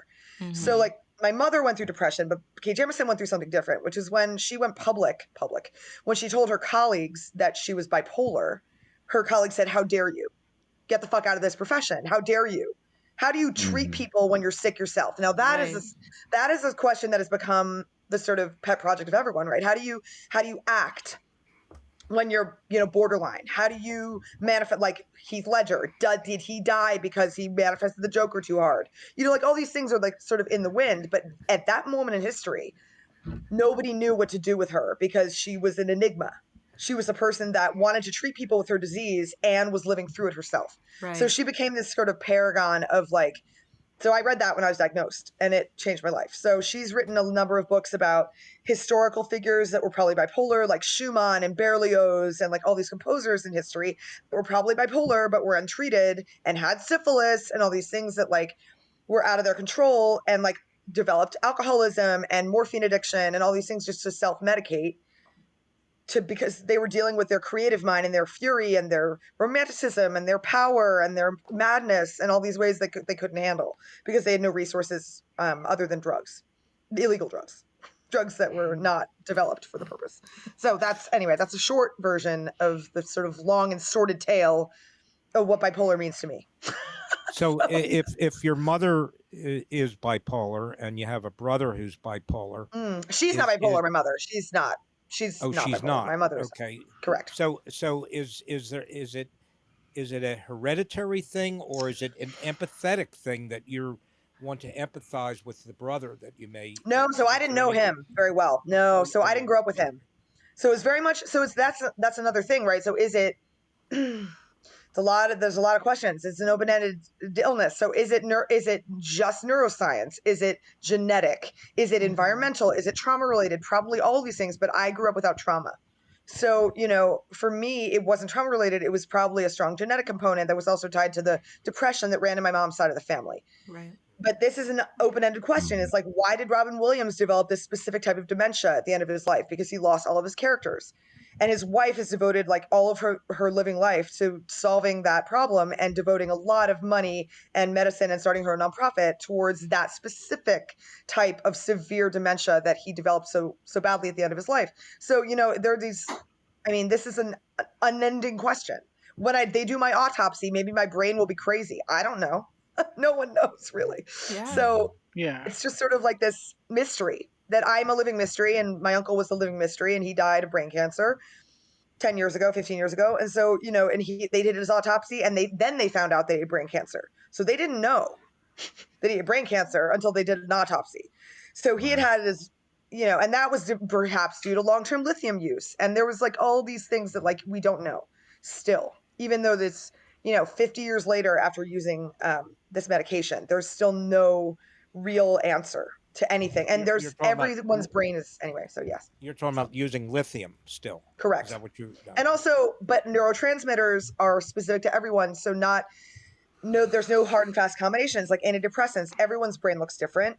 Everyone sleeps differently. Everyone eats differently. Everyone has a different diet. Everyone has a different genetic makeup. So every psychopharmacology is an ever evolving business that will never ever stop shifting because there's no exact science to it, right? There's no like hard and fast, like iRobot, I take lithium. This is the way that I solve my problem. No, there's no iRobot for the brain.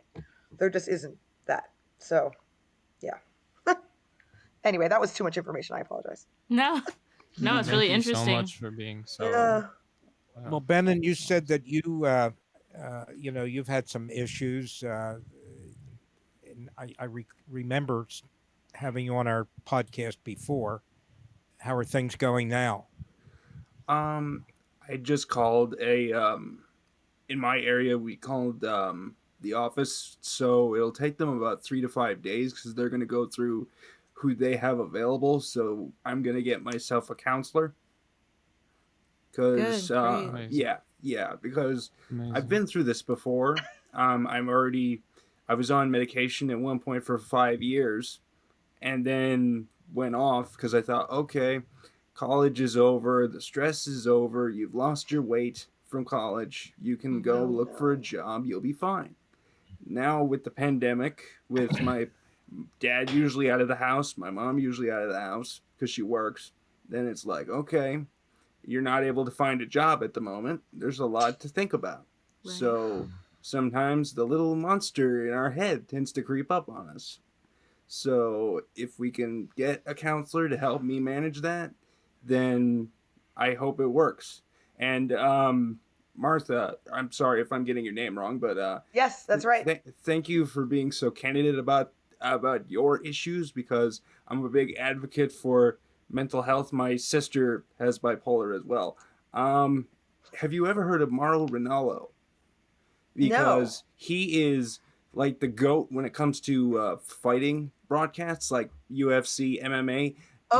You can find his documentary on YouTube, Bipolar Rock and Roller. If you've never seen what someone with bipolar looks like or how they deal with it, that is a great example. Bipolar Rock and Roller. I'm Googling this right now. Bipolar. I'm going to leave it up on my page. Rock and Roller. What is this? I've never heard of this in my life, and I'm going to look it up. Oh, yes. Oh, yes. Oh, this. Okay, I will check this out. Thank you so much. Thank you for that. I will definitely check it out. It's pulled up on my Google right next to this. Ben, and I don't know what it's like in Canada, but I hear like seeing a therapist, especially like in Central Jersey, you know, there's such a like negative stigma around it, and it really sucks, you know. And yeah, both of you guys being really candid about it, I think it's so awesome. And yeah, thank you. Well, I'm learning something about it. Where I'm from, if you read the stats, well, I think 1 in 5 Canadians has a mental health issue. 1 in 5 every Canadian. Oh no. We lost Bennett's No, yeah. Bennett, come back. Come back. Yeah. They didn't come back. You can blame it all. Like, I don't know. There's someone really close in my life. Okay. Oh yeah, we're Sorry, back. guys, lost the feed for a second. That's What were you okay. Oh, saying? good. We're back now. I was saying that, like, in Canada, 1 in 5 of every one of us has a mental health issue, but I think what happens is when I get the counselor, if I get the counselor, which I hope, that should be covered. And as far as there being a stigma, I'm not sure, just because I'm the kind of guy that there's a Facebook page for people with cerebral palsy, where you can ask like health questions, health advice, and ask any questions you want. I can't do that. I can't do that with them because everyone has their own unique cases, so I find it harder to emotionally relate. But where I live, there's a lot of people that are over 50, so I don't think there's a stigma because everybody's got their own issues. I just think I'm one of the people that doesn't know really at my point in life how to deal with it the right way, I guess. Yeah. I understand that. That's tricky.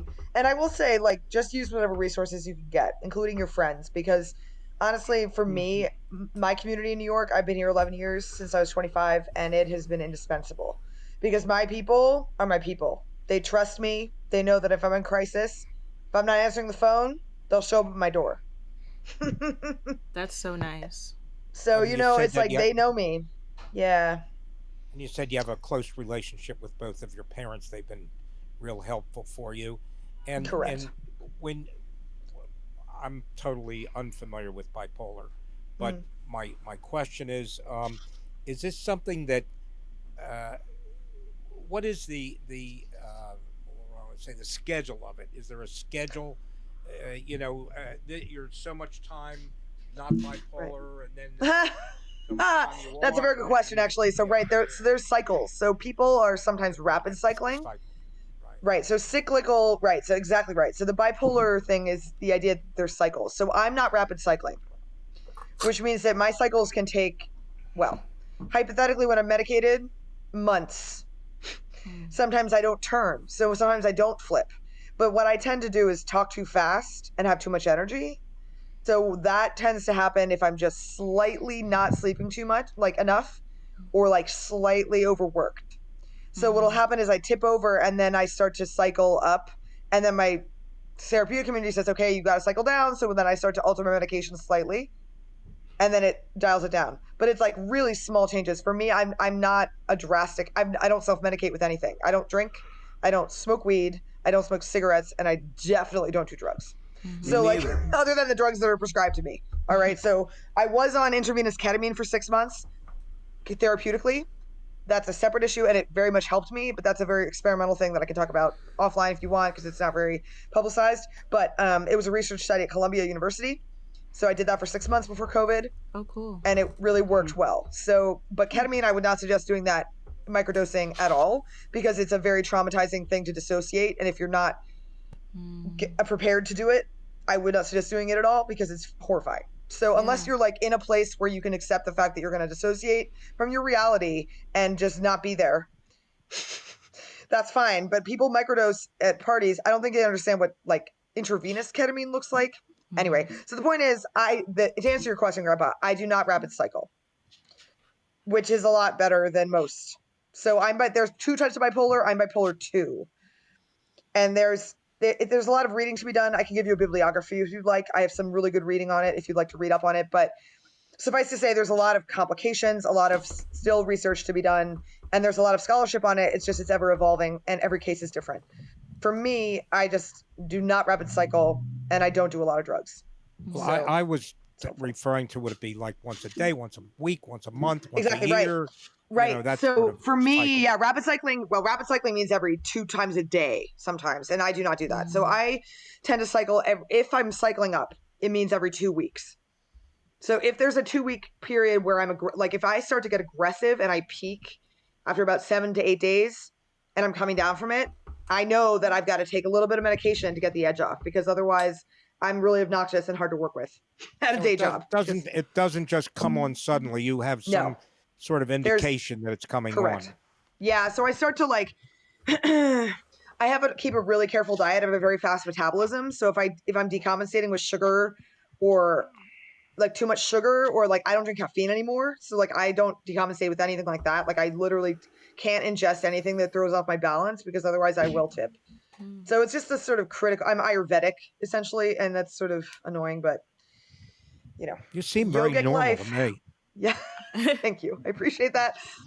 Well, it takes a lot of work. I don't want to stop talking about this, but I do want to let poor sweet Asher in. He's been waiting for like almost half an hour. Oh, Asher. Yeah. Can we let Asher in too? So we can Yeah, of course. vibe with Asher. We haven't talked apologies, to him in forever. Asher, we're way. I am very Good much evening, enjoying this, by Asher. the way. Thank you for. Yeah, How's it going? Y'all How are are all you? family. Hello. Hey, Asher. I'm doing very well. Thanks for having me again. You've been listening in for a long time. About 50 minutes. It's fine. Yeah, no, thank you so much. Yeah. Waiting is the name of the game in this industry, so no worries. This is fun. I don't think we were doing video calls last time we saw you, Asher. How you No, doing? we weren't. Asher No, is that's our why- resident RV inspector, right? Traveling RV inspector now, actually. Yeah. I no longer live in Oh, PA. I remember that. Right. Yeah, Yes. yeah. Now that's jogged my memory. Yeah, that's fair. That's fair. That's very fair. Can't put a voice to the face now. Yeah. Yeah. We've talked about a lot. I guess the whole conversation started with sort of sleep, yeah, and specifically empathy, and yeah. Are you an empath or? I am and I'm not, if that makes sense. A lot of times when I talk about this, I sound like a jerk. So if I do, I apologize now in advance. Sure.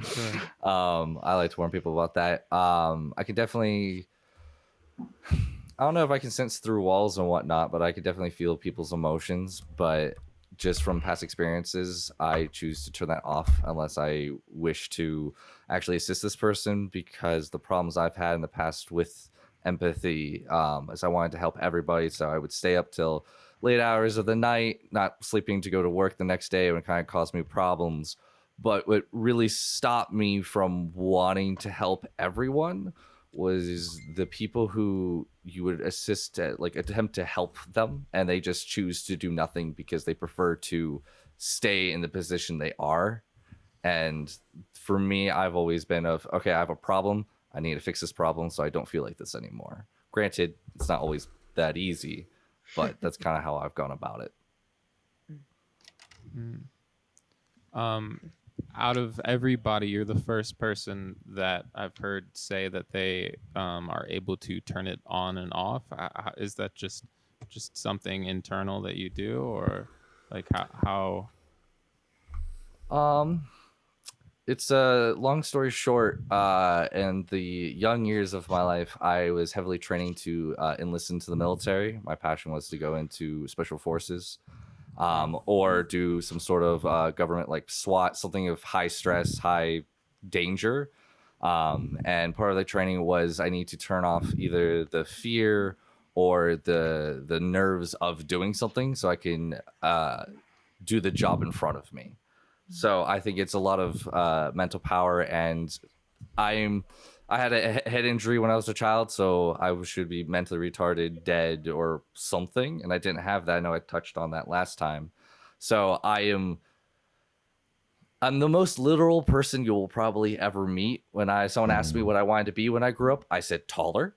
So I think being so literal helps me, because I can see through a lot of stuff instead of hearing the nervousness of the fear. I can see just the root of the problem a lot of the times, which is both a gift and a curse. Gotcha. Yeah. You're gonna say something, Phines? So how is the it's kind of off the subject, but how are motorhome sales right now with COVID? Last year they were out the roof. Dealerships could not keep them in stock. It was the biggest RV sale I think ever. This year, because they're kind of all bought up, there's no more to be bought. They haven't been making them fast enough.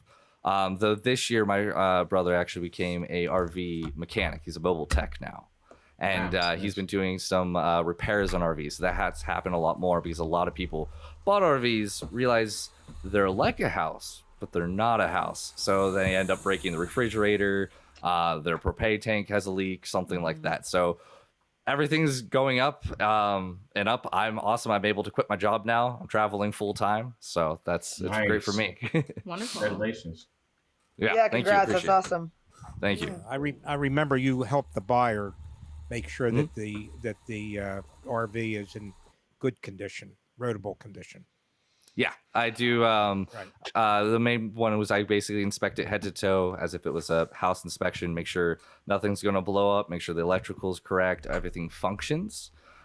We can do it for the buyer most of the time, but if a seller wanted to stand out from all the other RV sales, they say, hey, I have a third party who has no skin in the game. They tell me this is what's wrong. I either change the price because of the problems, or I fix the problems so that they found. So that's I guess that's the empath of me. I enjoy this job as I get to help people. That's always fun. So what do you work with subcontractors? No, basically we will, anyone who wants to hire us will work for anyone, but we can't be, we don't work on a referral basis. So if a dealership, hey, if I suggest you to do an inspection, I'll give you some money for each one. We don't do that. We are strictly third person. That way there's no, well, we're getting some extra cash on the table. It's either you hire me or you hire me, but that's it. Well, you said you fixed the problem. That's why I asked that question. So my brother does. He's an RV inspector and tech. We will any RV we inspect, we will not work on for a year. That way, we're not trying to make money from under the table saying, "Oh, this is broken, that's broken," when it's really not. We're just trying to make money off of you. Yeah. So you can either hire my brother as an inspector or a tech. It's one or the other. I am only an inspector. All I do is I find the problem, state there's a problem, and that is it. You diagnose the problem. That's it. No. To a point, I diagnose. So, say if there was a propane or an LP leak in the system, we don't say where, we don't say why. We simply state that there is one, and then you bring a tech in to find it. The reason being is if you hire us and we say it's this, you fix it, and it wasn't, because we're not certified as a tech. There's a insurance issue there. Yeah, and you could have some big liability there.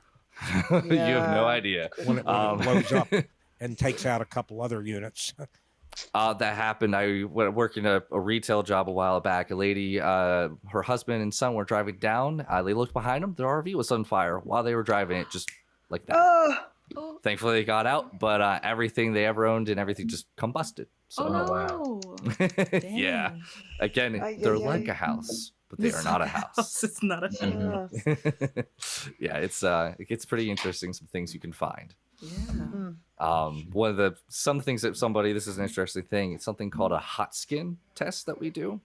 Essentially, we check to make sure the RV itself is grounded, meaning if you were to say grab the handle to get into the RV or step on the step that's metal, you won't be able to let go, and it only takes under a few amps to stop a human's heart. Oh, wow. Yeah, I believe it takes I can't remember how many volts, but it's a very low voltage to where you are actually physically able to let go of a part of the RV, and you're just being electrocuted constantly until your heart stops. I don't like that. No. So yeah. Yeah, Grandpa had a situation like that one time, right? Oh, wow. I've been hit by high voltage. Several times. At one time, this was kind of funny. I was putting a vent in the back of a dryer, putting the hose on, and I was perspiring in a nylon shirt, and the prongs of the outlet were out slightly, and I was almost upside down trying to get the hose on, and my shirt hit the prongs, and I was getting 220, 230. Wow. Oh, that hurts. Yeah. And then another time, I was kind of stupid when I was young. Not that I changed all that much, but I wanted to string an antenna from my home to a tree across the street, and there were power lines between the two, and I didn't realize the power lines at that time. I didn't realize they're not insulated at all. And they're live. A spool of what they call magnet wire. And magnet wire is simply bare wire with a very thin coating of shellac on it. They used to use it for antennas years ago. And I threw this spool over. I was holding on to one end, and it missed, couldn't get it over a couple times. The third time I had success and got it over, and I was getting electrocuted by 7,200 volts. It was the most hellish thing. I would have been dead in maybe a few seconds, but fortunately, when the spool hit the ground, it burned the wire out. It cracked the concrete and sparks flying up and down. That was another time. Otherwise, Brandon would not have been born. That would have not been. Empaths would not exist. Even more important, we wouldn't. Maybe be on I'm the in podcast. purgatory. I don't know. Maybe It feels like it sometimes. Brandon's not even real. Well, on that note, y'all, I gotta go, y'all. Yeah. We right. should say our final thoughts. I don't know if you have any finals, but yeah, tons of final thoughts. Empathy, be nice, love each other. Oh, yes, we didn't bring this up.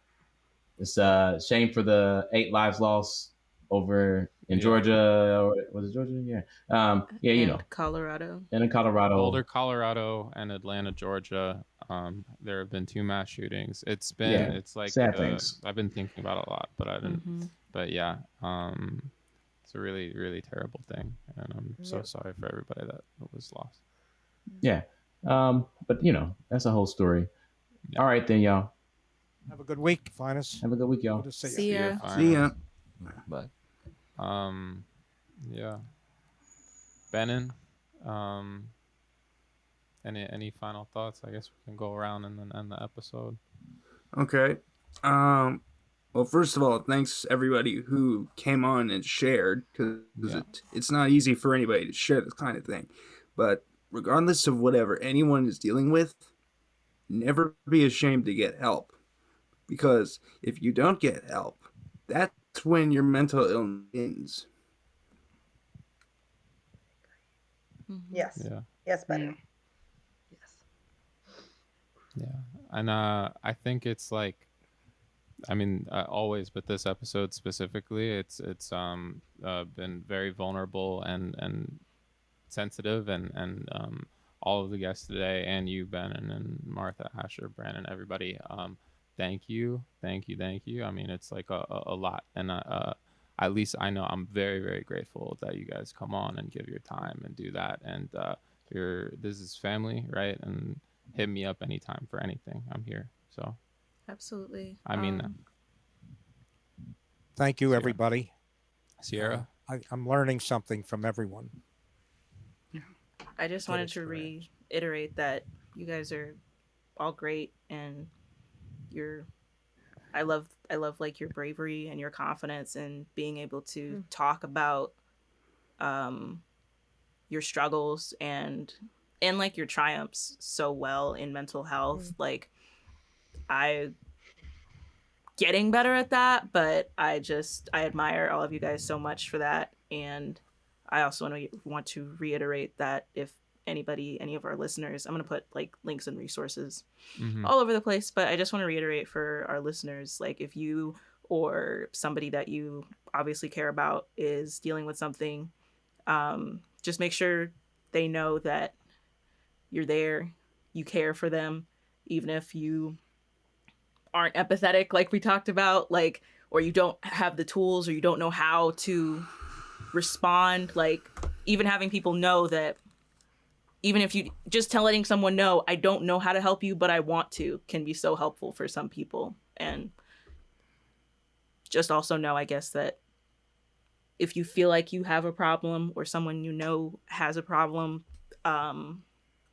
there's no shame in seeking help. There's only like bravery and strength in doing that, because I know I've had people in my life that, you know, we both know that they have a problem, and even myself, like, but wasn't super concerned or was worried or felt like, you know, if I acknowledge this, like, it could be a burden on someone else, and know that isn't the solution. That isn't the answer, to just kind of deny or feel like feel like seeking a solution is going to be more of a problem, because it affects people in your life, and it affects people that love you when you're struggling. That's it. Yeah. That was. Well, it's great to be on a podcast with you guys, and I'm going to hit the road. Have a good week. All right, gang. Thanks, Grandpa. Bye, y'all. Thanks, everybody. Good night, everybody. Have a great night. Podcasting with Grandpa Bart and Rosie, always on his shoulder. This is Grandpa and Chill. Grandpa and Chill is brought to you by your hosts, Brandon Fox, Bart Frank, and Phines Jackson. Our producer is Sierra Doss. You can find episodes old and new on Spotify, Apple Podcasts, Google Podcasts, and more. Subscribe to our YouTube channel to watch the show, and follow us on Twitter for behind-the-scenes moments you can't get anywhere else.